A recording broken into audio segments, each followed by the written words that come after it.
आप सभी को ऋषि पंचमी की बहुत सारी बधाइयाँ हों। और मैं आज आप लोग के लिए ख़ास लेकर आई हूँ, ख़ास करके उन महिलाओं के लिए जिनका डेट आ चुका है, जो मंदिर नहीं जा सकते, जो बाहर है, जो कार्य में है या जो विदेश में रहते हैं, जो पंडितों से कथा नहीं सुन सकते। मैं उनके लिए स्पेशली पंडितों के माध्यम से आपके लिए कथा लेकर आई हूँ। सुनिए और इनका फल और आनंद लीजिए। शुक्ल पक्ष की पंचमी के दिन संपूर्ण विधि विधान से जो नारी है व्रत का पूजन करती है उसको अभिष्ट फल प्राप्त होता है। इस विषय में तुम्हें एक अत्यंत पुरातन कथा सुनाता हूँ, उसे सुनो, ध्यान देकर सुनो। विदर्भ देश में एक अत्यंत सदाचारी धर्मध्वज अतः उत्तम उत्तक नामक एक ब्राह्मण रहता था। उसकी स्त्री अत्यंत प्रतिव्रता, सुशील तथा एवं दानी स्वभाव की थी तथा उसका नाम भी सुशीला था। उससे एक पुत्र एवं एक पुत्री पैदा हुए थे। पुत्र का नाम विभूषण था। उसने चारों वेदों का संगोपासन अध्ययन किया था। कन्या का समय अनुसार अच्छे कुल में संबंध कर दिया, किंतु दुर्भाग्य कि वह कन्या विधवा हो गई। वह अपने सतीत्व के रक्षार्थ अपने पिता के घर रहने लगी। वह ब्राह्मण सपरिवार गंगा तट पर कुटी बनाकर ब्राह्मण बालकों को विद्याध्ययन कराने लगे। एक दिवस माता पिता की सेवा करके कन्या शिलाखंड पर शयन करने गई। रात भर में उसके शरीर में कीड़े पड़ गए। जब सुबह ब्राह्मण के कुछ शिष्यों ने उस कन्या को इस दिशा में देखा तो उसकी माता सुशीला को सूचित किया कि माता चलकर गुरुपुत्री को देखिए।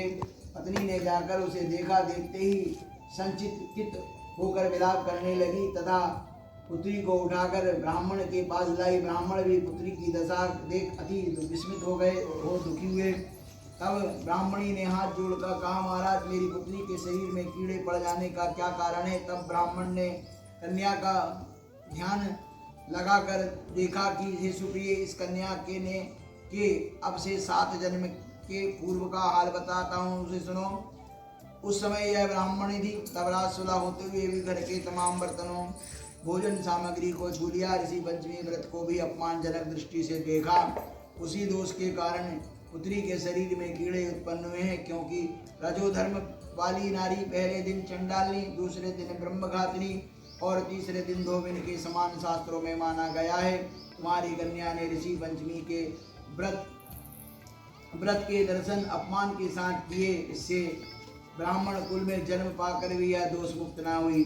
तब सुशीला ने कहा, महाराज, इस उत्तम व्रत को इस कन्या के समक्ष विधि पूर्वक वर्णन कीजिए, इससे समस्त संसारिक प्राणी लाभ उठा सके। ब्राह्मण बोला, हे धर्म धारणी, यह व्रत भाद्रपद मास की शुक्ल पक्ष की पंचमी के दिन किया जाता है। पंचमी के दिन किसी नदी अथवा जलाशय में स्नान करके व्रत को धारण कर सायंकाल के समय सप्तऋषियों का पूजन विधिवत विधान से करना चाहिए। भूमि को गोबर से लीप कर शुद्ध करना चाहिए। वहाँ अष्टकमल दल बना करके नीचे सप्तऋषियों की स्थापना कर प्रार्थना करें।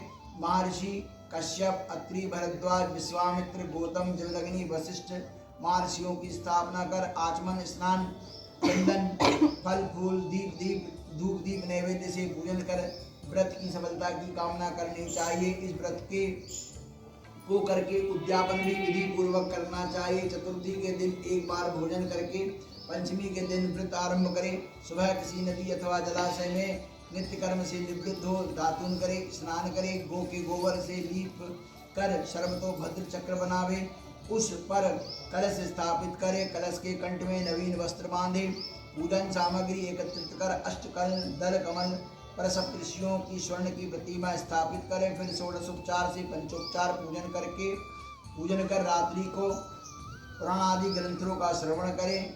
विशेषकर शिव पुराण अति उपयोगी है, अतः सत्कर्मी ब्राह्मणों को भोजन एवं दक्षिणा देकर संतुष्ट करें। इस प्रकार व्रत करें तथा उद्यापन करना भी अति उत्तम है। इस व्रत उद्यापन से नारी रूप लावण्य को प्राप्त कर सौभाग्यवती होती है एवं जीवन में धन संतति का सर्व सुख भोग कर अंत में देवलोक में वास करती है। इस व्रत के करने से नारी का बुरा समय हर समय नष्ट होता रहता है तथा सदैव लक्ष्मी का निवास रहता है।